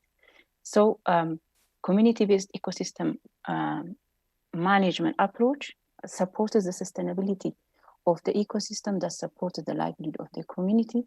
It also helps us to conserve the unique cultural heritage of the community, as well as it will help us to promote and support the indigenous knowledge of the community, to increase their capacity and strengths to cope with the challenges they are facing, especially building the resilience. So how we support the community practices in order to improve the coping mechanism, as well as to increase the ecosystem and the community resilience. It can be through community-led. The community-led initiative should be supported by some of the technologies, such as natural regeneration can be supported by the replanting of the coastal ecosystem. As you see on the map, these are the youth campaign where they are restoring the mangrove ecosystem in the coastal area of the Timor-Leste. And also we can support the early warning system. The early warning system can help the community to be ready for the coming climate-induced hazards. When the community is ready for certain disaster or risk, the impact of that disaster will be smaller. So we can support by awareness raising, education, and also supporting the communities through the alternative means of livelihood. Most of the coastal ecosystem in Timor-Leste degraded because of the destruction and deforestation of the coastal ecosystem, including mangrove, because of looking for firewood. So solar energy will be one of the sustainable sources for supporting the conservation of that coastal ecosystem. The other one is we need to reduce the high dependency on a coastal ecosystem, on a coastal and ocean resources like fisheries, by supporting alternative means of livelihood. The community has a rich culture of producing handicrafts, petty trades, enhancing ecotourism. All this kind of activity will support high dependence on natural resources, and also it will reduce the stresses on the ecosystem. So this is one of the area I would like us to look is the policy framework and institutional capacity building. The previous presenter have mentioned that we need to conserve and preserve, promote and transfer the cultural intangible resources. However, it should be supported by the policy and the governance system. A community resilience can be strong when the national institutional framework, the language, the research, the academy supports what the community is naturally doing to conserve their environment. So as the coastal and the marine resources management requires a multi-stakeholder engagement, by nature it is so complex because there are a lot of stakeholders involved in the coastal and the marine area. We can mention the transport, water transport, the fisheries, the tourism, the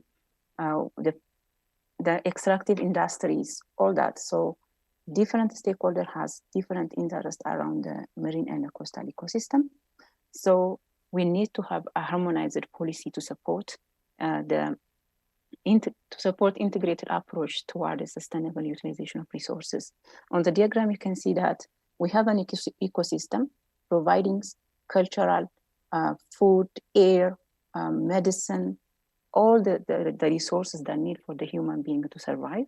However, the ecosystem is highly pressurized by the human-made anthropogenic activities as well as by the natural processes.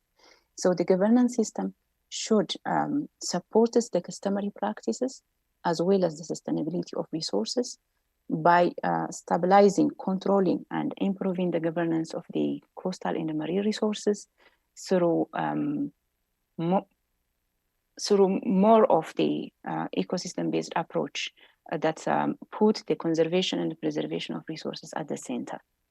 And the other one is the capacity building and promotion of the cultural heritage and the practices. The capacity building starts from recording, researching, as well as educating the new generation on the existing cultural practices, tangible and intangible cultural heritage that supports the conservation of the ecosystem. And the other part is the involvement of the private sector. The private sector is a key stakeholder. Usually we're talking about the collaboration and the coordination among stakeholders. However, the private sector plays a key role as they are the main users of the resources, the ecosystem. The private sector should be part of the conservation of the ecosystem. We are doing this by a number of factors. One of the area to engage the private sector is through mainstreaming ecosystem-based approach in their daily activity to reduce stress on the ecosystem, as well as to reduce stress from overexploitation of resources. This can be done by voluntary contribution for conservation of the ecosystem, as well as for payment for ecosystem services. Payment for ecosystem services will help the community to gain more resources, to improve their livelihood, to access to the infrastructure and the services they require for their life. The other area is for example, you see on the diagram, in 2015, the Australian aid did a research on mangrove ecosystem of Timor-Leste, where the economic value of mangrove of Timor-Leste is 55 million per year. So this is a big resources.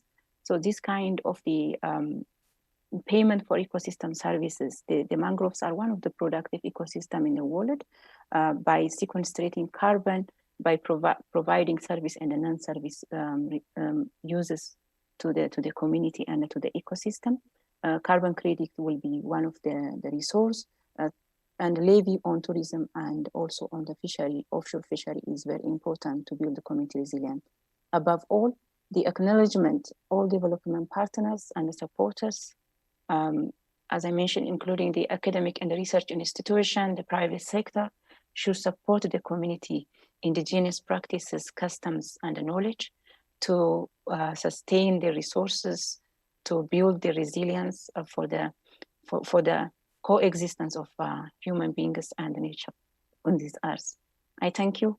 I stop here.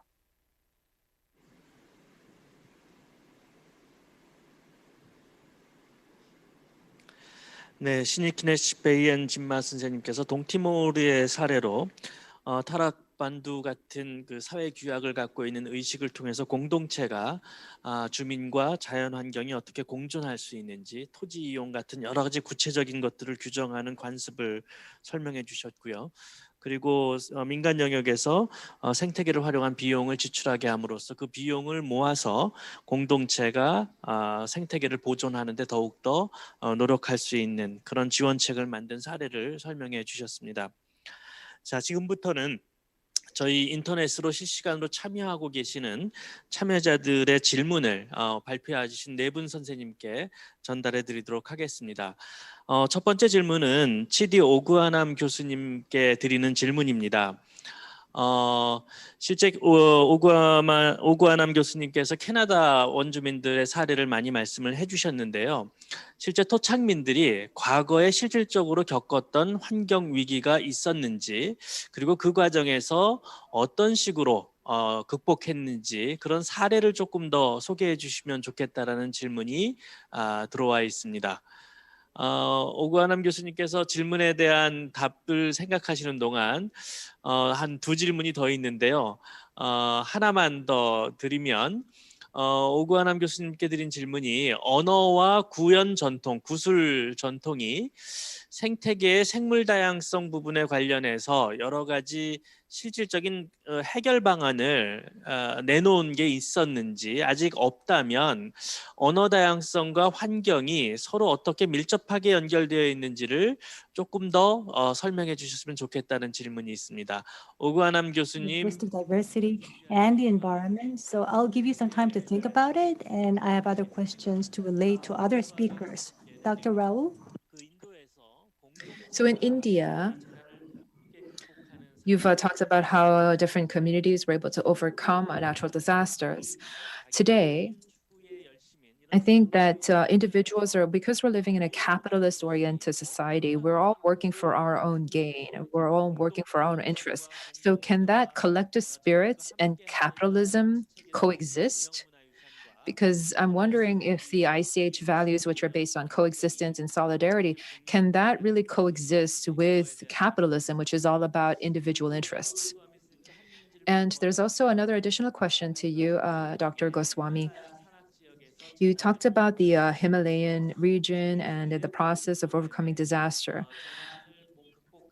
And you talked about certain education programs and training programs to the community members. And I think you mentioned something about festivals to try to raise awareness among the villagers. What was exactly part in those festivals? And to Dr. Kumikato, in ICH, spiritual issues, religious issues or matters are very much embedded in this practice. And in this modern world that we live in, such religious issues, for example, the spiritual religious issues that the ICH contain, how would they be able to function? What are the roles that we can expect from these in the modern world? If I could get your view on that, I would appreciate that. And the second question for you, Dr. Kato, is that you've given us an example of the traditional fishing practice of women divers in Japan, but due to environmental changes, those, for example, the abalones and seafoods that were harvested by women divers are actually disappearing in Korea. So what's the current status in Japan? I mean, you have prayers for harvest, but then they don't want to over harvest. So you're saying that this traditional knowledge system is in place, but in terms of harvesting these seafood from the sea by the women drivers, are they, for example, are they enough abundant seafoods available in the sea, or is it disappearing? So I gave these two questions to each of the speakers. So I would like to ask the speakers to have time to think about your answers. So Dr. Chidi Oguanam, could I get your answers for the two questions that were posed to you? So I'm sorry, there was no translation that followed the question directed to me, so I wouldn't figure out what questions it was. And so if it can be translated again, I didn't get a translation the first instance. Yeah. Okay, so I will do that right now. Can you hear me? Yes, I This is the can. interpreter speaking. Okay, so the first question was about the environmental changes and crises that the indigenous people in Canada have had to go through. So what were some of the environmental crises that these people have experienced in the past, and how were they able to overcome them? Second question is related to the language and oral traditions and its role in terms of addressing ecological and biological problems. Can you clarify the connection between the linguistic diversity and the environment?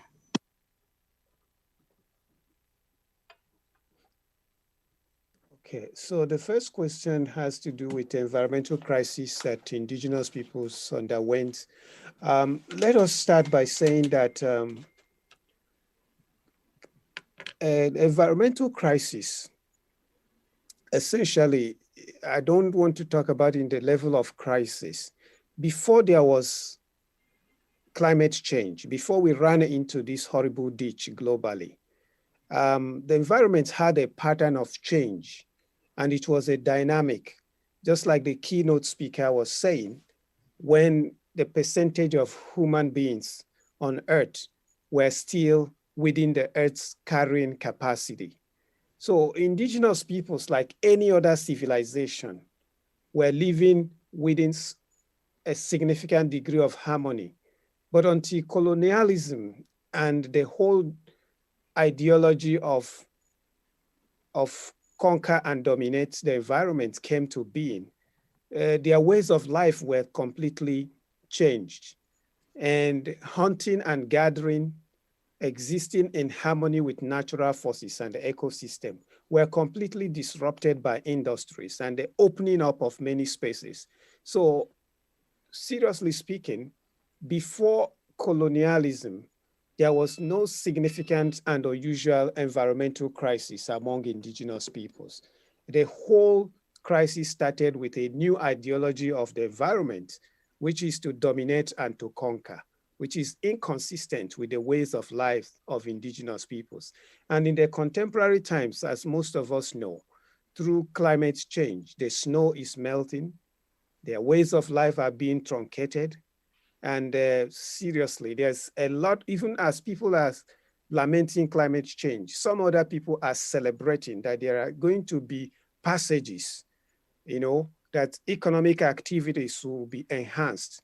So the whole climate change and climate deniers, they both coexist in the Canadian environment, but the indigenous peoples are receiving the greatest shock of their whole life more than any other social group in Canada. And the next question is linguistic diversity and ecological diversity. One point is clear, even from anthropology, that diversity is the most significant source of sustainability and resilience. And so when you have a population that is just 5% of Canada, which is a country of about 35 million people, but they have the highest concentration of linguistic diversity. What does that say? It talks about resilience, and diversity goes with insight into ecological diversity, species diversity. And when you look at the global South in relation to the Western world, you still see that areas of diversity are consistent with areas of biological diversity. So linguistic diversity corresponds with ecological diversity, and it comes with incredible amount of knowledge in terms of ecological discipline and stewardship. So it is quite consistent. Wherever you see pluralism in language, in culture, in ways of life, you also see resilience for ecological discipline and a worldview that is not just monolistic, as we have seen with the Western world, which has actually driven us into this crisis more than any other influence. 네, 감사합니다. 그러면 두 번째, 우리 라홀 고스와미 선생님께서 답변해 Next, we 주시죠. would like to hear from Dr. Rahul Goswami.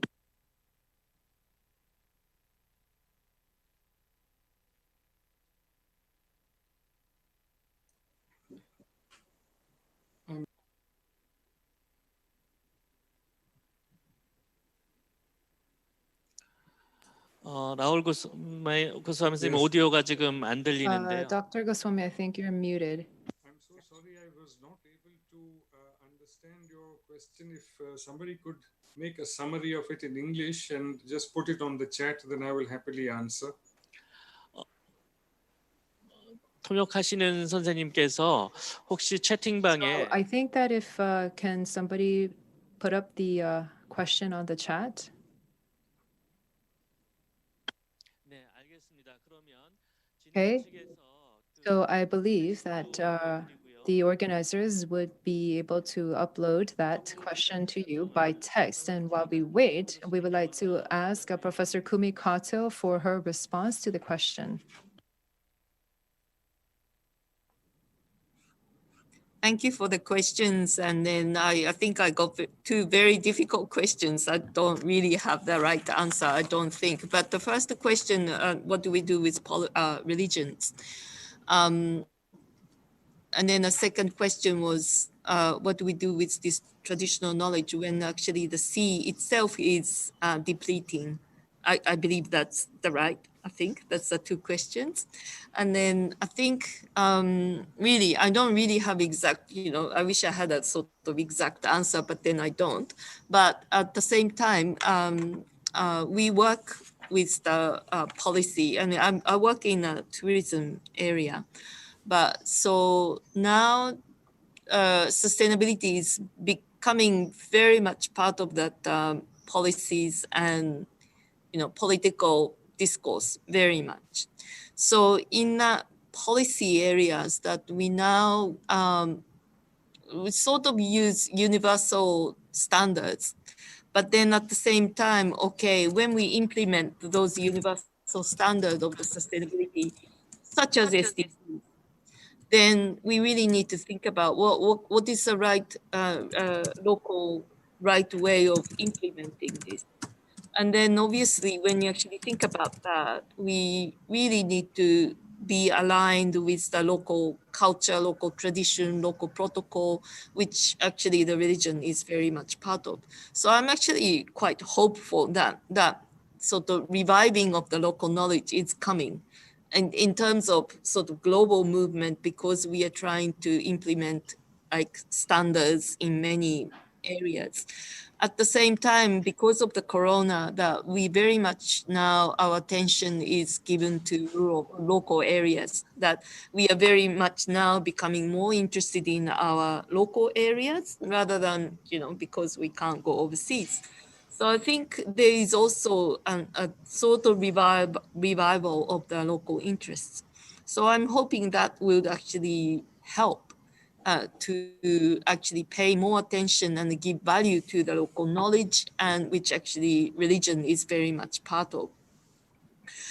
And the second question, the sea itself is depleting, which is, it's a global phenomena. It's very much true. And like Japan, it's very guilty of eating all the fish, particularly like tuna and eels that are one of the very sort of endangered species. So again, there's a policy is very important. So we have like sustainable seafood, ethical seafood, like marine stewardship. So I guess we do need a very, in a way, policy, in some way, sort of top-down approach as well. Although, we are very much looking at the grassroots ideas and knowledge and power in the community, but then at the same time, we do need a very strong leadership as well, which, sorry, I'm not really answering the question, but that's my part. Thank you. 네, 질문 답변 감사드리고요. Thank you very much for your response to that. I believe that Dr. Rahul Goswami might be ready. If you are ready, or while we wait just a little bit, we do have some questions to Sinikinesh Jimma, our last presenter.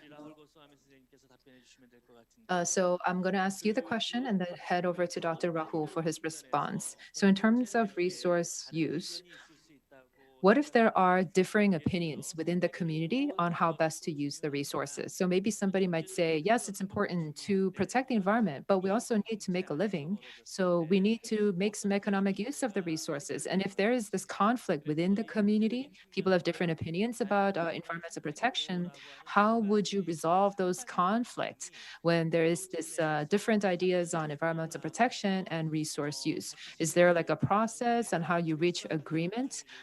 Can you elaborate on that, please?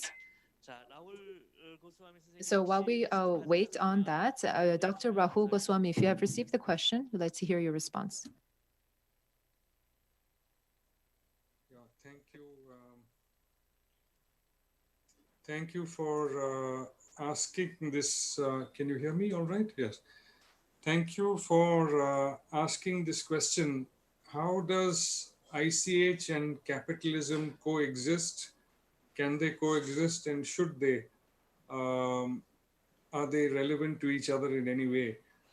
That's a particularly difficult question. I think intuitively we should be saying that no, they cannot and should not. But I would say that capitalism in the form that we have seen, which has contributed to the destruction of biodiversity, to the destruction of ecological systems, that of course is completely incompatible with ICH and its safeguarding. However, the use of goods and services, the trading in goods and services, the understanding of the methods, the economic methods with which communities communicate with each other and assign value to each other's goods and ideas and knowledge, this is indeed economically important. It is also the medium of exchange of knowledge and the way in which ideas have traveled for centuries. So if we were to enlarge the current rather narrow view of capitalism and call it, in a way, economic communitarianism, or an economic community that is beneficial because it respects knowledge systems and it especially respects the ecosphere and the biosphere within which these knowledge systems survive and thrive, then yes, of course, that is to be welcomed. And I think the crux of the answer is that as long as it is small and sustainable, which means it doesn't grab and extract more than what is due to it for this generation, and there's enough for the next to survive on and thrive on, then of course they can and should coexist. But I think a lot of the answer has to do with how we frame what capitalism is in the first place. If we frame it as, yes, we can, as two different communities, we can arrive at valuing each other's knowledge, at valuing each other's products of knowledge, and exchange them in a way that doesn't devalue one and turn one into an economic serf, then of course I would say there is complementarity, there is need for this economic system and ICH safeguarding. Thank you. 네. 자, 그럼 신익 Thank you very much. To Ms. Sinikinesh, Jima, would you like to respond to the questions?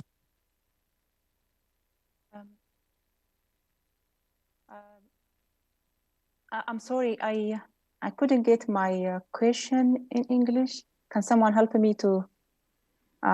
First of all, I would like to say to apologize for not sharing my good presentation. But the question, I didn't get it. Can someone help me? 예, 통역 전달이 안 된 모양입니다. 질문을 한 번 더 통역해 주시면 감사하겠습니다. Yes, can somebody provide that question to Ms. Jima?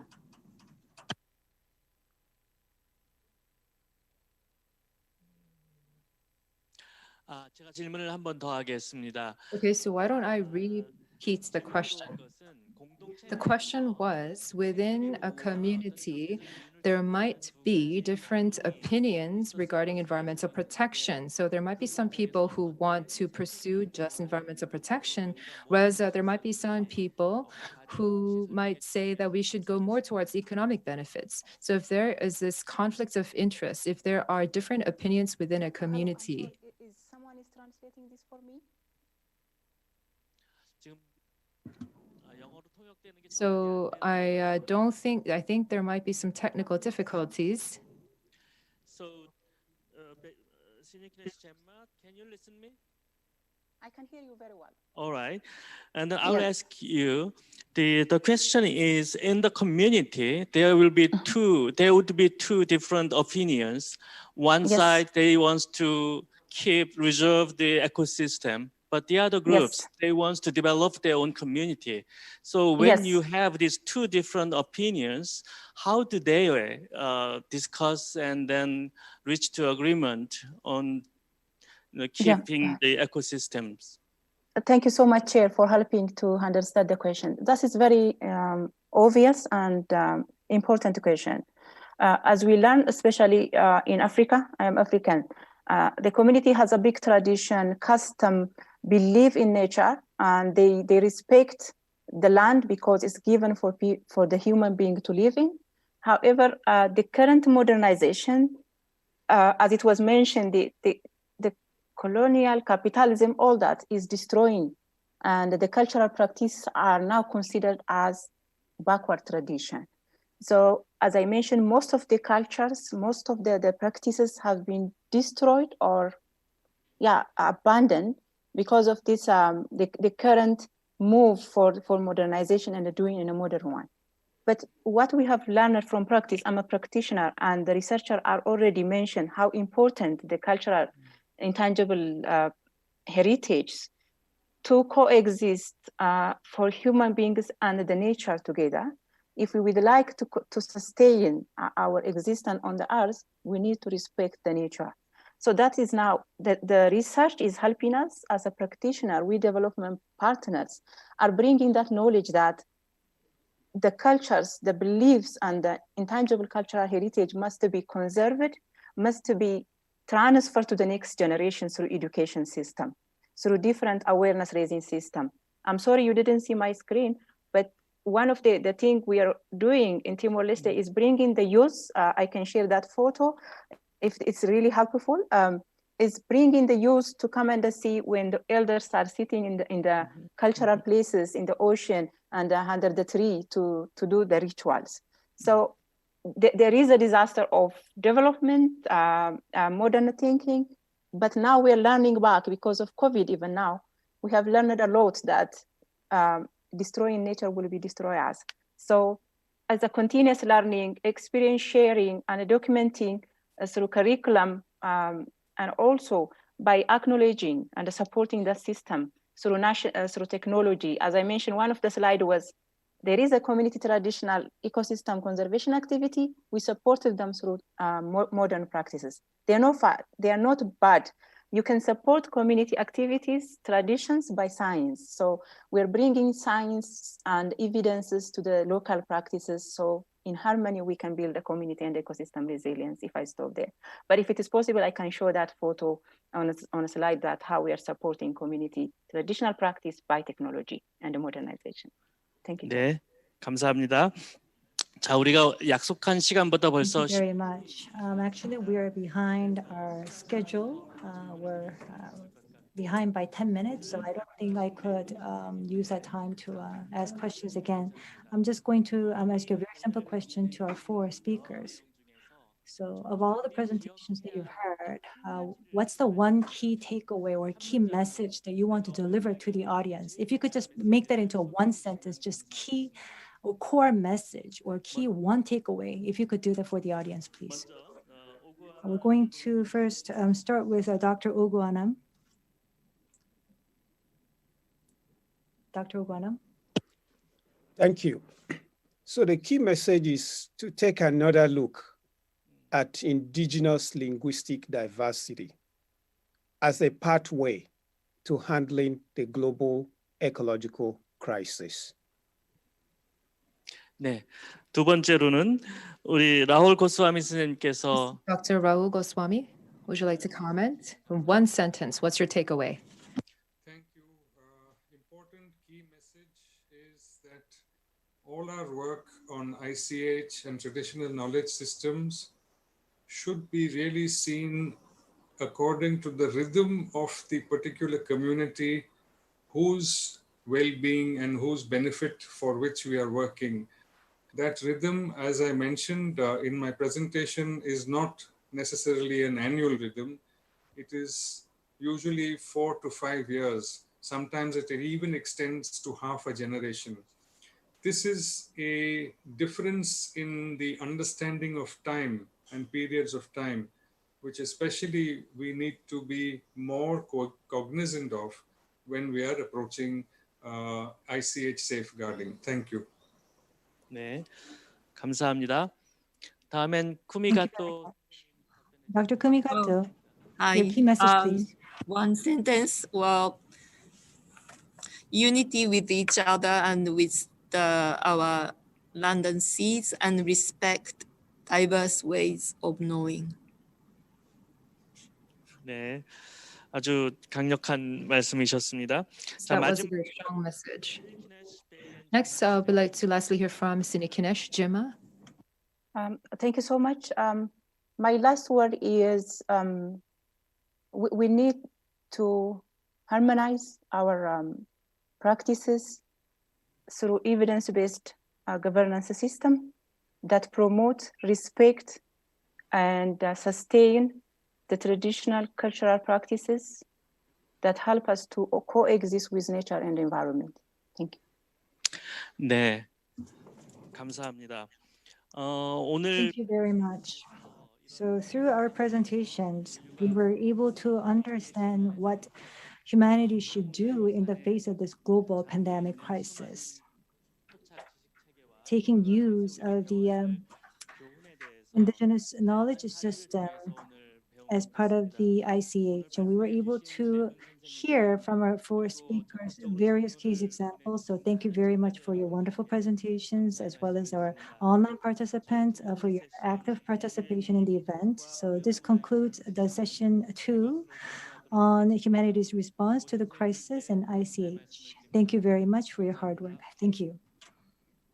Thank you so much. Have a wonderful deliberation. Thank you. Thank you. 네, 다시 한번 한건수 원광대학 That was 강원대학교 교수님과 Dr.